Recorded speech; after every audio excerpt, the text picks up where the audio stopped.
Hey guys, we have officially made it to New York! New York!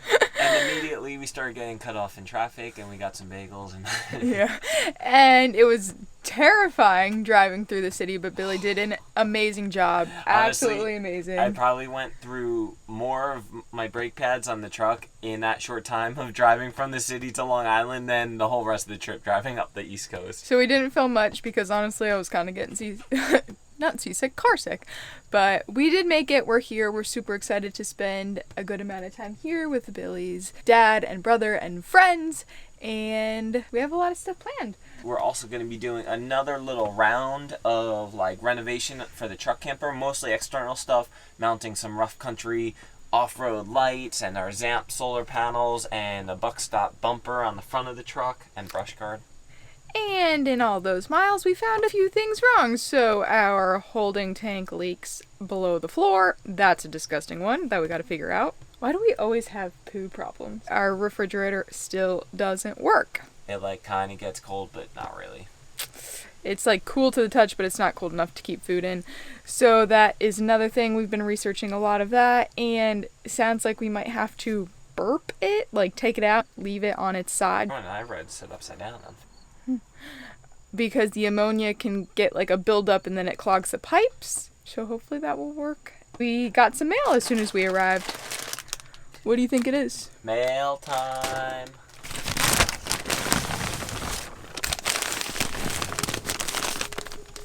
So it looks like it's a nice big old goodie bag from Waterlust. What did we get? With every package, they give you a little postcard for each product you get. You can send it to some of your friends and teach them a little bit about what you just did with your purchase and how Waterlust is helping make the world a better place.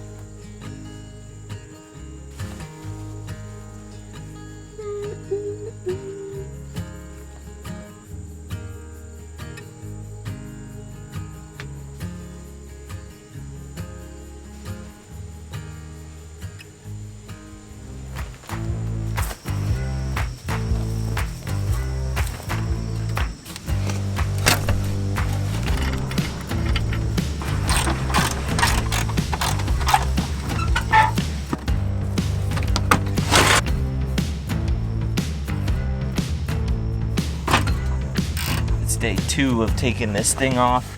I had to get some extra little pieces from my dad that he had, little knuckles that I don't have. Luckily my dad lives here on Long Island, so let me borrow some of this stuff and I think we're almost there.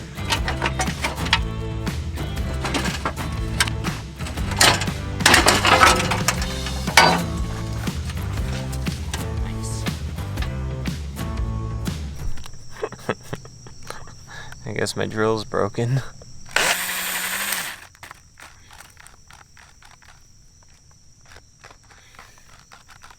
I have this steering bracket on here and I was just drilling out the holes because they weren't quite 1/2 inch, which they are for this bumper. So that's how I burnt that drill out. Smoking over there.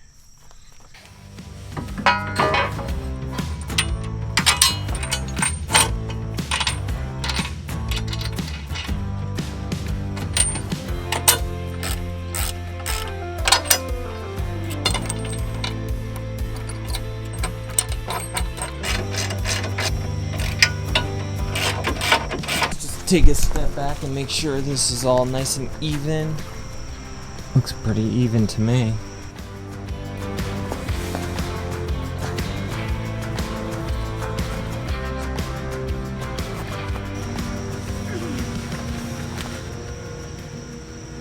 Oh yeah, that looks so good. This is awesome.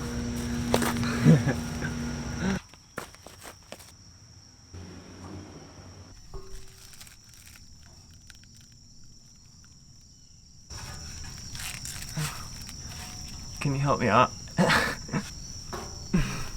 I can't get out.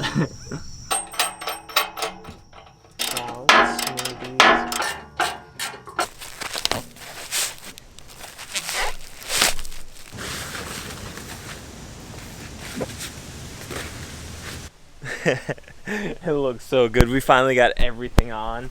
We got the tow hooks on. Look how thick these things are. Heavy duty. One on both sides. We still got to get our 6-inch lights for in here. I just ordered some on Amazon, but we have our 4-inch rough country lights we installed in there. If we get a winch in the future, it'll sit right in here and just move the license plate bracket up to the next holes, and this is your thing for the winch hook and line and everything. Got a tow hitch, and this thing is just so beefy. Look at this. Here's the access for the winch. So you lift that off, and then you can access all your winch controls or whatever you need to in there. And the winch mounts right in there. So hopefully we'll get a winch in the future here and be able to take advantage of that space. But look at this thing. Like, this thing's like 3/8 inch steel maybe. Crazy, just heavy duty, this whole thing. We call it buck stop for a reason. Look at this.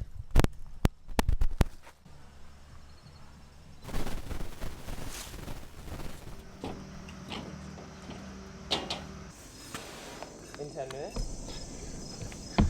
All right. Today we're installing some solar panels. Oh yeah.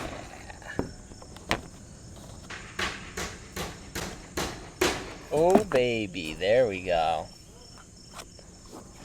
So we're installing new solar panels today on the roof of the truck camper. These are Zamp solar panels, and it's their new Obsidian series that are super low profile and a little bit lighter than regular solar panels. These things are looking nice. We got the wiring right here. Some additional wiring I have below. Just their simple plugs. And some mounting feet. Comes with all the hardware, double-sided tape, and we'll screw them in as well. And then we'll seal it all up.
So Zamp Solar supplied these little boxes that just, you drill a hole through your roof and you mount these right on the roof, and they have these connections on the front that you just plug the plugs into straight from the solar panels, and then underneath you just put in your other wire that runs down through the roof and to the charge controller. But instead of drilling another hole through the roof and the ceiling and having to take off the paneling on the inside and stuff like that, I just opened up the vent for the fridge. This cap goes there, and then there's a vent down there, and there's just a screen to keep animals and stuff out.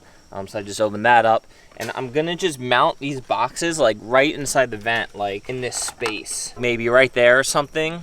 There's 2 of them, and then just kind of run the wires through from the back of this vent, and that way you don't have to drill another hole through the ceiling. I think that's gonna be the best way to do it, and then I could just run the wire straight down through there and into the charge controllers. We have all 4 panels on, so we have 4 100-watt panels, and we have them covered so they're not trying to produce any charge or anything like that. So we have 2 up front here. I would have liked them to be in the middle together, but there just wasn't enough room in between the AC and that thing, so that's fine. They're just spread out evenly, and then in the back over here they're pretty close together, and we have 2 back there. So they're going to be 2 separate arrays. This is going to be one array, and this is going to be the other array, each attached to their own charge controller. That way if one array gets shaded, it won't affect the production of the other array, and vice versa.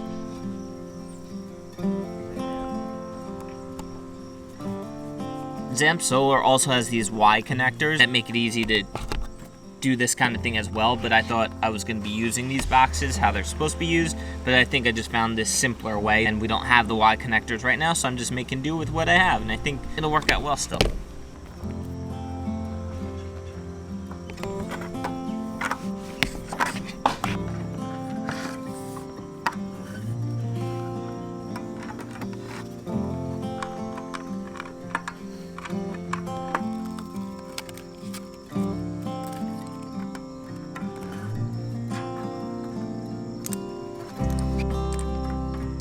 There we go, we got the 2 boxes mounted in there. It actually went better than I thought. So we'll just, when we're ready, we'll just pop these open and pop the plugs from the panels right in.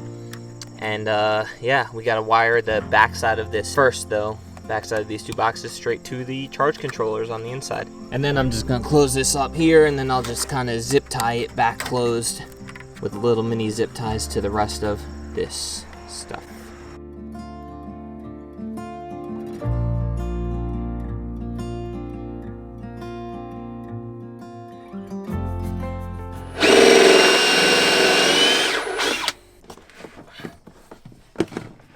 I just wired up all the cables from our solar panels. We ran them through this area down into our battery compartment, wired them up to the charge controllers, and then wired the charge controllers up to our Dakota lithium batteries.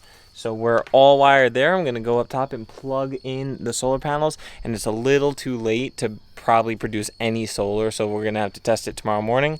But I think we should all be set up at this point. Let's go up there and plug the last few cables in. All right, here we go. All the cables are plugged in. You can just, I'll seal that up in a bit. I gotta figure out a way to organize these wires good. Let's go in and see if we're producing any solar at all. Oh, first we have to take these covers off.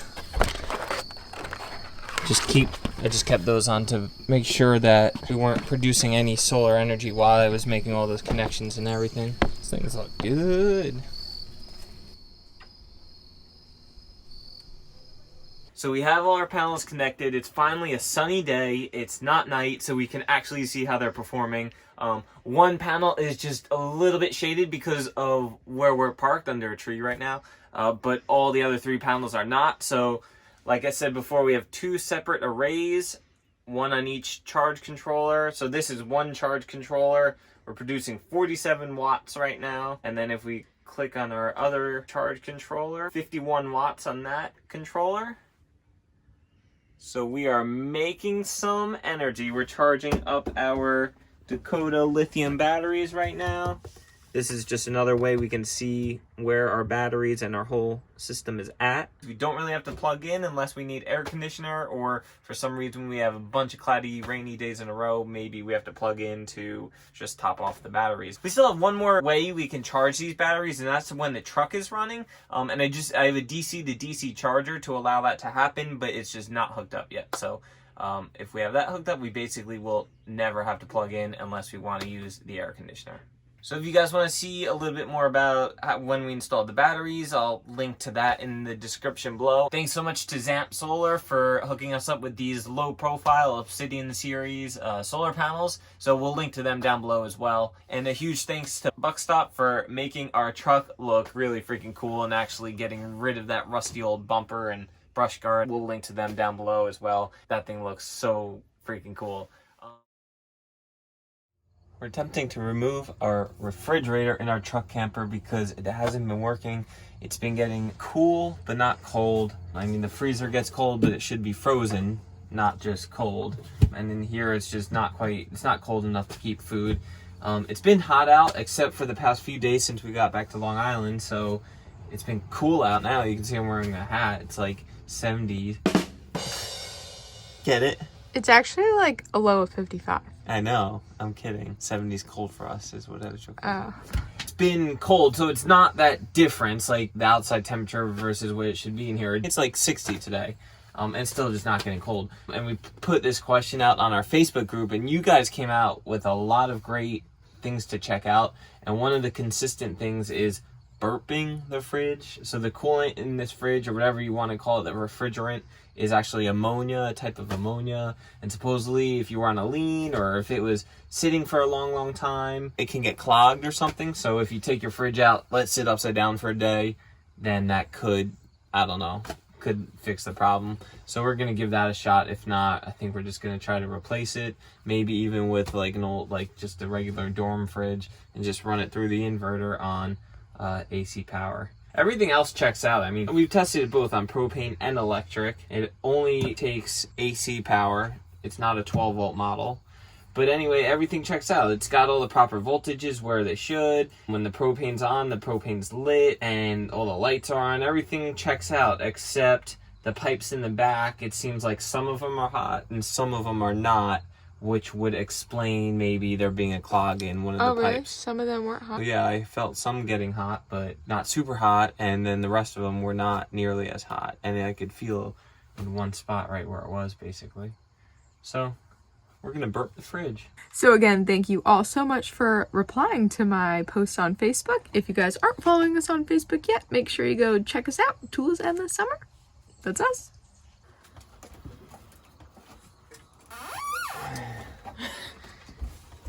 Where are you going?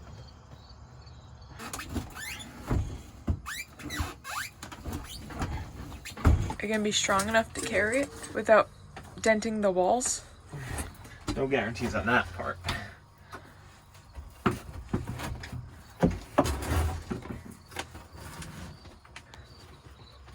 Hold on, you're connected. It's just a cord, it'll come out. Watch out. I'm out. Will it fit? Yeah, just gently, one step at a time. I need help guiding, Mila. Okay, And hold the on. cord, and it's getting heavy already.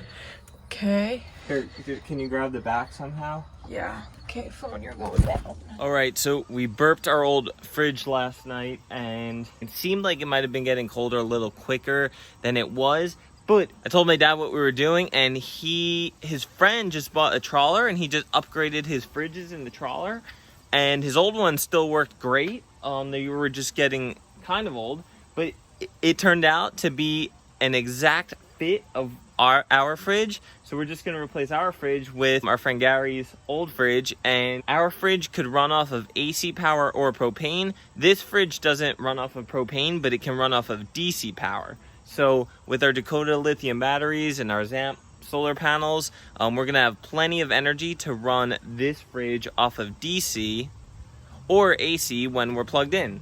And we heard anyway, like even if you can get it unclogged, like it's just so old and it's been sitting for so long that it could just clog again real quick. So even if it did start working again, it might have been a long shot that it was going to work for the long haul. But this thing is nice and new. I just sanded up the front edge. Over here, we're just going to throw some appliance paint on that, just clean it up a little bit. It doesn't smell like smoke in here. It's a little bit newer, a little bit whiter. And it's the AC power cable and then the DC power cable. And it's got a little fan to help some cooling in the back of the fridge. So a much newer unit. And I can't believe it's an exact fit, the opening where the old unit was. They're both Norcold. And that's just the upgraded one. So we're trading being able to use propane with being able to use DC power, and I am happy with that trade. I think we're gonna have plenty of power to be able to run the fridge full time. We don't have to depend on propane so much. I mean, we still use propane for our stove and our oven and hot water, and if we get a grill, to be able to run the grill, but one less thing to depend on it. So we're just gonna paint it up and then we'll pop it in there. Thank you, Mr. Sweezy and Gary. We will be able to cook food again. And eat food.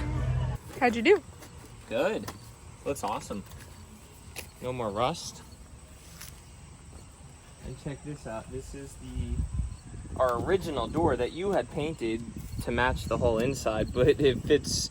We took the old door off. It fits right on the new fridge, so we don't have to repaint the new door or anything like that. I just figured we would paint, just touch up the trim around the painted door here. There was some scratches on it. You can see some metal and stuff, so.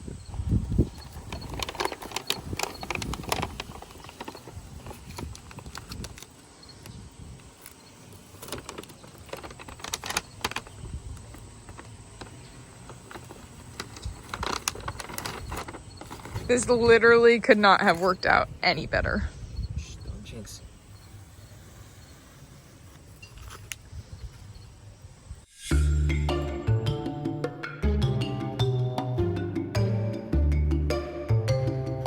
So our fridge is all in. I hooked it up to 12-volt power and like it got immediately cold, and right now it's the next day and it is so cold. Fridge is freezing.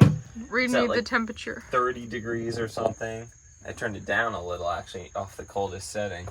It doesn't smell like smoke. It looks amazing with our original door color that you painted along with all this stuff, and then with the cleaned up trim. It just couldn't have worked out any better. We're so pumped we have a fridge.